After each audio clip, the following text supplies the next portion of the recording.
శుభోదయం. మేడగది కార్యక్రమానికి ఆహ్వానం.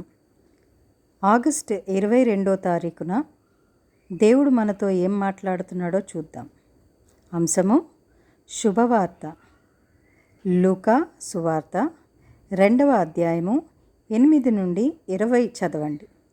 దావీదు పట్టణమందు నేడు రక్షకుడు మీ కొరకు పుట్టియున్నాడు, ఈయనే ప్రభువైన క్రీస్తు.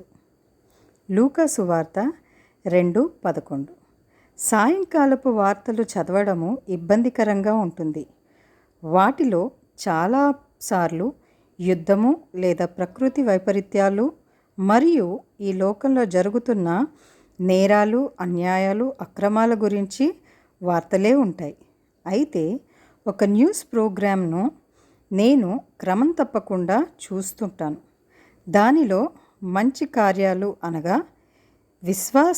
నిస్వార్థమైనటువంటి దయతో కూడినటువంటి కార్యాలు, మానవత్వంతో సహాయం అందించే ప్రయత్నాలు మరియు వైద్యానికి సంబంధించిన నూతన ప్రయోగాలను గూర్చి ప్రేరణ కలిగించే వార్తలు ఉంటాయి. గందరగోళాలతో నిండిన ఈ లోకంలో ఇలాంటి శుభవార్తలు వినడము హృదయాన్ని తెప్పరిల్లింపజేస్తుంది.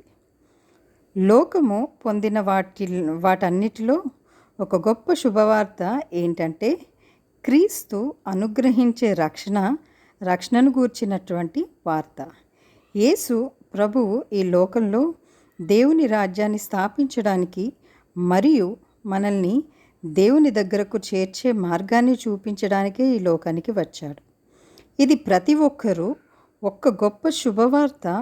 మనం ఎవరమైనా కానీ, మనది ఏ జాతి అయినా కానీ, మన కులం లేదా సామాజిక స్థాయి ఏదైనా కానీ, మనకు దేవుడు బహుమానంగా ఇచ్చేటటువంటి రక్షణ యొక్క అవసరాన్ని ఒప్పుకుంటూ ఈ అమూల్యమైన రక్షణను స్వీకరించాలి.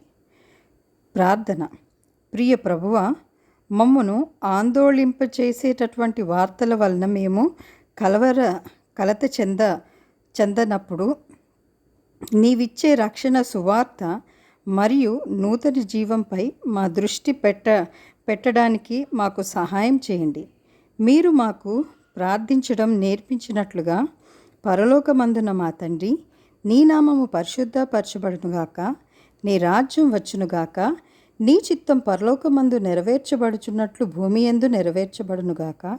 మా అనుదినాహారము నేడు మాకు దయచేయము.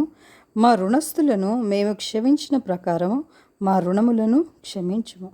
మమ్ము శోధనలోనికి తేక దుష్టుని నుండి మమ్మను తప్పించుము. రాజ్యము, బలము, మహిమ నీవై ఉన్నవి. ఆమెన్. వేగ్ గ్రీన్వాల్డ్, ఇల్లినాయిస్, అమెరికా నుంచి ఈ యొక్క వాళ్ళ యొక్క ఎక్స్పీరియన్స్ రాసి